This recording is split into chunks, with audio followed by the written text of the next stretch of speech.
તો દિલ્હી બ્લાસ્ટ મુદ્દે સાંસદ મહુવા માંઝીએ નિવેદન આપ્યું છે। બ્લાસ્ટની ઘટના ખૂબ જ દુર્ભાગ્યપૂર્ણ છે।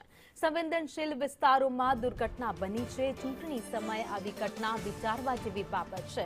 બિહારમાં અત્યારે ચૂંટણીનો માહોલ છે અને એક બાજુ દિલ્હીમાં જ્યારે આ બ્લાસ્ટની ઘટના બને છે ત્યારે આ સંવેદનશીલ વિસ્તારોમાં જ્યારે આ ઘટના બને છે ત્યારે ખૂબ વિચારવા જેવું છે કે આ બધું જાણી જોઈને ક્યાંક કરવામાં તો નથી આવ્યું, કારણ કે છેલ્લા 2-3 દિવસની વાત કરીએ જે અલગ અલગ જગ્યાએથી આતંકીઓ ઝડપાયા છે। ગુજરાત હોય, જમ્મુ કાશ્મીર હોય, ફરીદાબાદ હોય, આ ત્રણેક જગ્યાઓથી આતંકીઓ ઝડપાયા છે। આ સાથે જ RDX પણ મળી આવ્યો છે।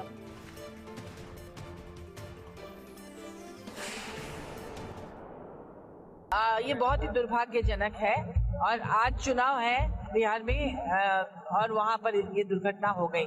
इतने संवेदनशील इलाके में इस तरह की बड़ी घटना का होना कहीं ना कहीं मन में संदेह पैदा करता है कि केंद्र सरकार आखिर क्यों बार बार नाकामयाब हो रही है।